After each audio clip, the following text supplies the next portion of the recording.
नमस्कार मंडळी, लक्ष्मीच्या पावलांनी या मालिकेच्या पुढील काही भागांमध्ये आपल्याला जबरदस्त असा ट्विस्ट बघायला मिळणार आहे। अद्वैतला वाटतं की आता खरेला एवढी मोठी ऑफर भेटली म्हटल्यावर खरे कधीच ही ऑफर नाकारणार नाही, कारण एवढा मोठा पैसा बघितल्यावर खरेचे डोळे फिरतील आणि मग खरे ही ऑफर घेणारच 100% आणि मग आमचे चांदेकरांचं नुकसान होणार। अद्वैत हाच विचार करून चाललेला असतो। मला ज्वेलर्स तर भरपूर भेटतील, दागिनेही भरपूर लोक बनवून देतील, परंतु डिझाईन्स मात्र कलासारख्या कोणी बनवून नाही देणार। आता अद्वैतने कलाला स्पष्टपणे सांगितलेलं असतं की तू इथून पुढे डिझाईन्स बनवायच्या नाही आणि चांदेकरांसाठी तर अजिबातच नाही, कारण तू जरी डिझाईन बनवल्या तरी आम्ही ते अप्रूव्हच करणार नाही। परंतु कलाने सुद्धा त्याला सडेतोड उत्तर देत असं सांगितलेलं असतं की मी तुझ्यासाठी डिझाईन बनवेल, परंतु तुला घ्यायच्या की नाही हे तू ठरवायचं। त्यानंतर अद्वैत हा कलाला खूप खोटाडी म्हणत असतो, तू धोका दिलाय, विश्वासघातकी म्हणत असतो। आणि जेव्हा अद्वैतलाच या सगळ्या गोष्टींचा त्रास होत असतो, जेव्हा तो म्हणत असतो की मी सगळ्यांशी एवढं चांगलं वागतो, मी सगळ्यांशी खरं बोलतो, तरी सुद्धा माझ्यासोबत लोक विश्वासघात का करतात? त्या अकाउंटंटने माझ्यासोबत विश्वासघात केला, खरेनी माझ्यासोबत विश्वासघात केला, लग्नाच्या वेळी नैनाने माझ्यासोबत विश्वासघात केला, खरे कुटुंबाने माझ्यासोबत विश्वासघात केला, असं माझ्यासोबत का होत असतं? कलाला जेव्हा हे अद्वैतचं बोलणं समजतं तेव्हा कलाला फार वाईट वाटतं आणि तिला खरंच वाटतं की नाही, अद्वैतला खरंच खूप मोठे धोके मिळाले आणि आपणही ही गोष्ट समजून घ्यायला पाहिजे।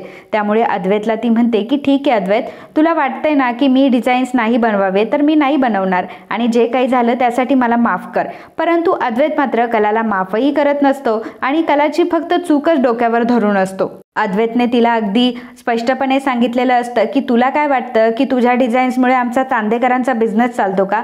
आणि तुला जर असं वाटत असेल तर असं अजिबात नाहीये।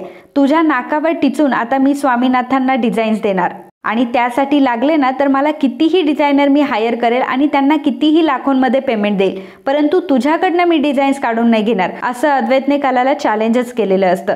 कला अद्वैतला काहीही म्हणत नाही, कारण कलाला कुठेतरी असं वाटत असतं की जाऊ दे, आपण तसंही खोटं बोललो होतो आणि आपली ही चूकच होती। परंतु अद्वैतच्या ॲटिट्यूडचा तिला फार राग येत असतो, कारण अद्वैत रागामध्ये त्याचा बिझनेस सुद्धा उद्ध्वस्त करायला तयार असतो। ज्या बिझनेसमध्ये त्याला कलाकडनं फायदा होणार असतो त्या बिझनेसमध्ये कलाकडनं फायदा न करून घेता उलट तिलाच कामावरून काढण्यासाठी अद्वैत प्रयत्न करत असतो।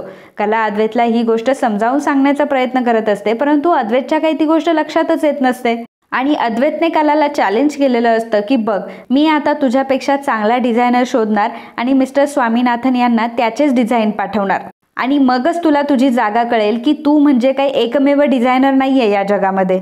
तर होतं असं की अद्वैत आता चांगल्या डिझायनरला हायर करतो, चांगल्या डिझायनरला चांगला पगारही देतो, परंतु मिस्टर स्वामीनाथन यांना ज्या डिझाईन्स हव्या असतात ते डिझायनर देऊ शकत नसतात आणि कलाने स्वामीनाथन यांच्या डिझाईनचा अगदी बारीकीने अभ्यास केलेला असतो। स्वामीनाथांना जे पाहिजे ते डिझाईन्स आता अद्वैतकडून भेटत नसतात। मिस्टर स्वामीनाथन चिडतात आणि ते अद्वैतला कॉल करत असतात, परंतु अद्वैतचा कॉल त्यावेळी लागत नसतो। त्यामुळे मिस्टर स्वामीनाथन आता सानिकाला कॉल करतात। सानिकाला ते विचारतात की सानिका, अद्वैत सर कुठे आहेत? तेव्हा सानिका सांगते की अद्वैत सर हे एका मीटिंगसाठी गेलेत आणि त्यांचा फोन कदाचित स्विच ऑफ असेल। मग मिस्टर स्वामीनाथन हे सानिकालाच विचारतात की सानिका, ते डिझाईनचं काय झालं? म्हणजे डिझाईनचं काम तर तूच बघत होतीस ना आणि आमच्यासाठी जी डिझायनर काम करत होती तूच हायर केली होतीस ना, तूच तिला पेमेंट करत होतीस ना? तेव्हा सानिका सांगते की हो सर। तेव्हा स्वामी सर विचारतात की मग त्या मुलीचं काय झालं? ती आता डिझाईन्स काढत नाही का चांदेकरांसाठी आणि मला हव्या त्या डिझाईन्स का भेटत नाहीये? मग सानिका आता सगळा प्रकार मिस्टर स्वामीनाथन यांना सांगते। स्वामीनाथांना तिने सांगितलेलं असतं की आतापर्यंत तुमच्यासाठी जी मुलगी डिझाईन बनवत होते ती दुसरी तिसरी कोणी नसून चांदेकरांची सून आहे, म्हणजे अद्वैतची बायको। परंतु जेव्हापासून अद्वैत सरांना ही गोष्ट समजली आहे तेव्हापासून अद्वैत सरांनी कला मॅडमला कामावरून काढून टाकले आणि त्यांच्याकडनं आता ते कुठलेही डिझाईन्स घेणार नाहीये। त्यांनी दुसऱ्या डिझायनर हायर केल्यात आणि त्यामुळे तुम्हाला असे डिझाईन्स येत आहे। मिस्टर स्वामीनाथांना आता सगळं समजलेलं असतं। स्वामीनाथन आता सानिकाकडनं कलाचा नंबर घेतात। स्वामीनाथन सरांना कलाचा नंबर सेंड करते।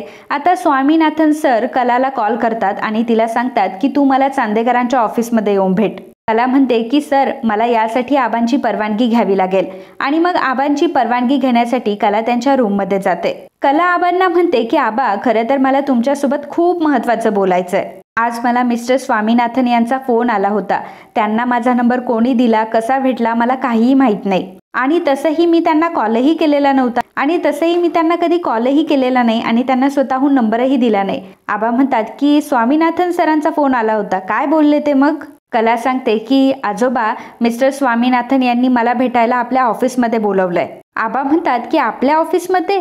कला म्हणते की हो, चांदेकरांच्या आपल्या ऑफिसमध्ये मला त्यांनी बोलवलंय. मी त्यांना सांगितलंय की मला आबांनी नाही पाठवलं तर मी नाही येणार. त्यावर आबा कलाला म्हणत असतात की आपण त्यांना पाठीमागे ज्या काही डिझाईन्स म्हणजे तू ज्या काही डिझाईन्स त्यांना काढून दिल्या होत्या त्या डिझाईन्स त्यांना फार आवडल्या होत्या. मग आता त्यांना आपल्या नवीन डिझायनरकडनं त्या डिझाईन्स भेटत नसतील आणि या संदर्भात बोलण्यासाठी त्यांनी तुला तिथे बोलवलं असेल. तुला जायचं असेल तर जा, परंतु तुझ्या कलेचा अपमान होऊ देऊ नको. तुझ्या कलेचा अपमान होताना मी बघितलंय आणि मला ते अजिबात आवडलेलं नाहीये. आणि आणखी एक गोष्ट माहितीये का तुला? आपल्या घरामध्ये एवढा मोठा प्रकार झालाय. मिस्टर स्वामीनाथन यांना आता जे डिझायनर आहे त्यांचे डिझाईन्स आवडले नाहीये. हीच गोष्ट सरोजने आणि अद्वैतने माझ्यापासून लपवून ठेवली. याचं कारण असं आहे की त्यांना माहिती आहे की जर डिझायनरचे डिझाईन हे स्वामीनाथन सरांना नाही आवडले तर आबा सांगतील की कलाकडनं डिझाईन बनवून घ्या. हे बघ, तुला अद्वैत कलेच्या बाबतीत कधीही सन्मान देणार नाही आणि स्वामीनाथन सर तुझ्या कलेचा आदर करतायत तर तुला तिथे जायला पाहिजे. तुला तुझ्या कलेसाठी काहीही करायला पाहिजे आणि तुझ्या कलेचा अनादर तू कधीच होऊ द्यायचा नाही. आणि तसंही हे सर्व करत असताना मी सदैव तुझ्या पाठीशी आहे. तुला माझ्या परवानगीची सुद्धा काही गरज नाहीये. कला आबांना म्हणते की आबा, मी चांदेकरांची सून आहे आणि चांदेकरांच्या नावाला काही गालबोट लागेल असं मी काही वागणार नाही. कलाचं हे बोलणं ऐकून आबा आता कलाच्या पाठीशी उभे राहतात. तेवढ्यातच तिथे रजनी येते. रजनी कलाला म्हणते की कला, अगं तू बिंदास जा आणि तू घरची अजिबात काळजी करू नकोस. घरचं सगळं बघण्यासाठी मी समर्थ आहे. तर कला आता ऑफिसला आलेली असते आणि कलाला ऑफिसला बघून अद्वैतला खूप राग येतो. अद्वैत कलाशी तर काहीच बोलत नाही आणि तो डायरेक्ट सानिकाशी बोलायला जातो. सानिकाला तो म्हणत असतो की सानिका, मी तुला सांगितलंय ना की इथे चांदेकरांच्या इथे तुझ्या मैत्रिणीच्या डिझाईन्स अप्रूव्ह होणार नाहीये म्हणून. मग तू का तुझ्या मैत्रिणीला आमंत्रण दिलं?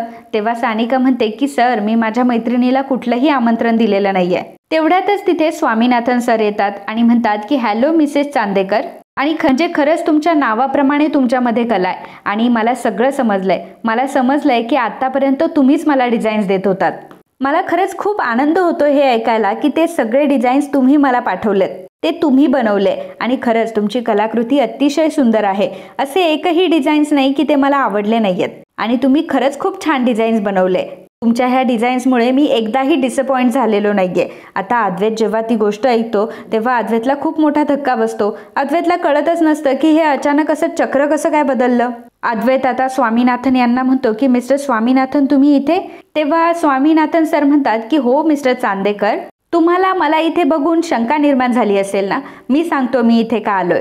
मला माझ्या इथिक्सला कुठलाही ब्रेक न देता आपल्या बिझनेससाठी कसा फायदा करून घ्यायचा हे मला चांगलंच कळतं आणि त्याच गोष्टीसाठी मी इथे आलोय. कला स्वामीनाथन सरांना म्हणते की स्वामीनाथन सर, तुम्ही मला बोलवलं त्यासाठी मी आबांची परमिशन घेतली आणि आबांनी सुद्धा मला इथे यायला परमिशन दिली, म्हणूनच मी आज तुमच्या समोर उभी आहे. स्वामीनाथन सर म्हणतात, चांदेकर तुम्ही खरंच खूप संस्कृती जपता. अद्वैत आता विचार करू लागतो की ही गोष्ट आबांना कशी काय कळली. याचा अर्थ आबांना समजलंय की मिस्टर स्वामीनाथन यांना ज्या डिझाईन जात आहे त्या अप्रूव्हच होत नाहीये आणि त्या डिझाईन मिस्टर स्वामीनाथन यांना आवडतही नाहीये.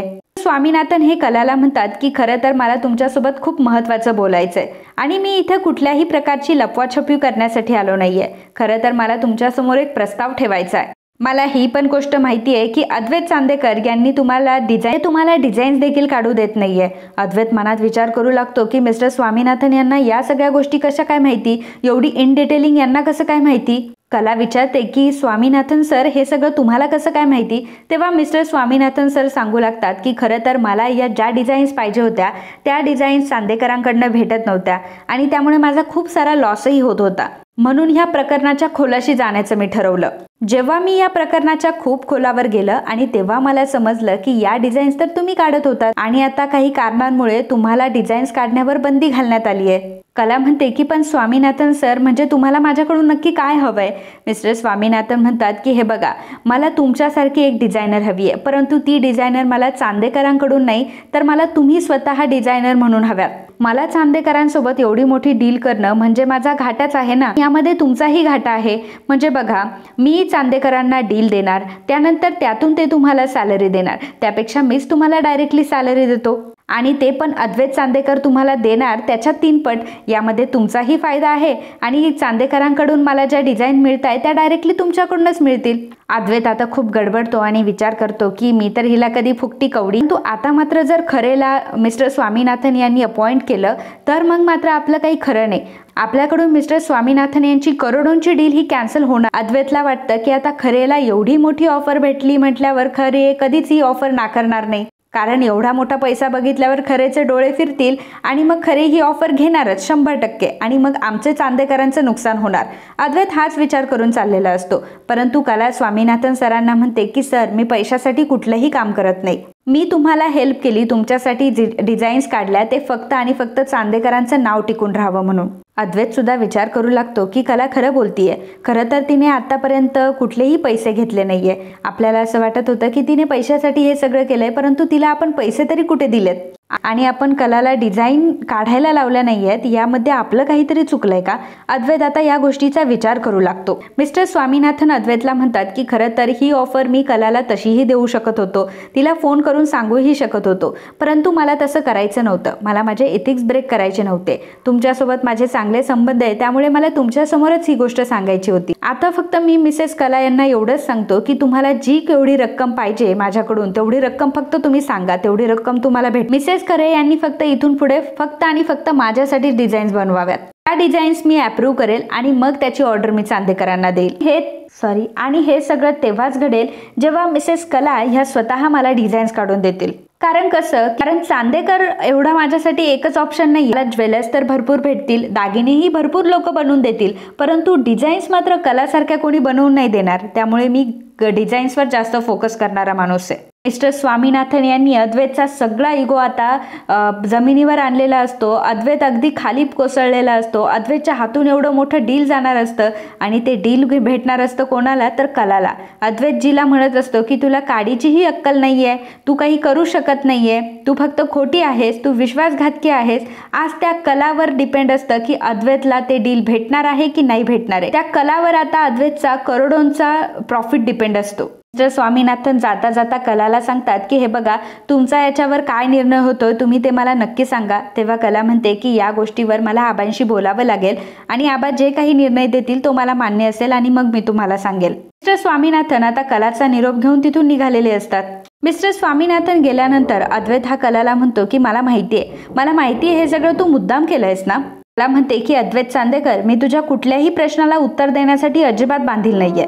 अद्वैत लगेचच सानिकाला बोलवतो. सानिकाला तो सांगतो नाही, ह्या खरेसारख्या डिझाईन्स काढायच्या, तू त्या डिझायनर्सला सांग, तू त्या डिझायनर्सला अशा ना अशा डिझाईन्स त्यांच्याकडून बनवून घे. तेव्हा सानिका सांगते की सर, मी आपल्या डिझायनरकडून ऑलरेडी डिझाईन बनवून घेतल्या, परंतु मिस्टर स्वामीनाथन यांना त्यातली कुठलीही आवडली नाहीये. इथे प्रश्न आपल्या डिझायनरचा नाहीये, इथे प्रश्न आहे मिस्टर स्वामीनाथन यांचा आणि त्यांना फक्त कला मॅडमने काढलेल्या डिझाईन्स आवडतात.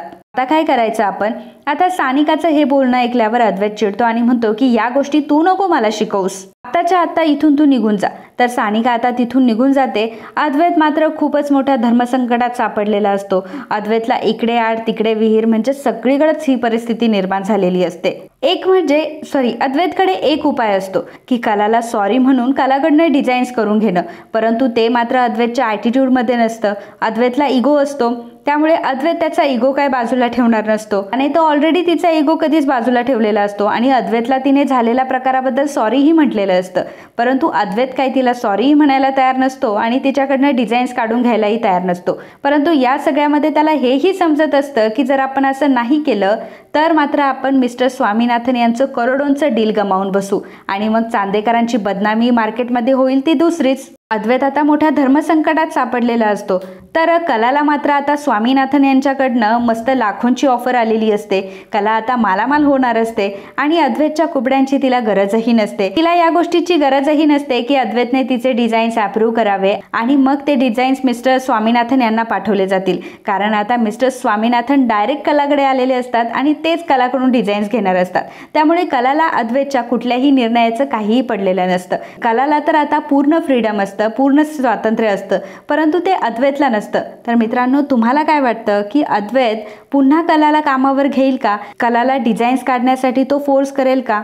आणि पुन्हा एकदा तो कलाची माफी मागून सगळ्या गोष्टी व्यवस्थित करून पुन्हा एकदा चांदेकरांच्या बिझनेसमध्ये कलाला सामावून घेईल का, ह्या गोष्टी बघणं खूप रंजक असणार आहे. मित्रांनो, तुम्हाला या आजच्या ट्विस्टबद्दल तुमचं काय मत आहे हे आम्हाला नक्की कळवा. And if you like my video please do subscribe, share and comment. Thank you.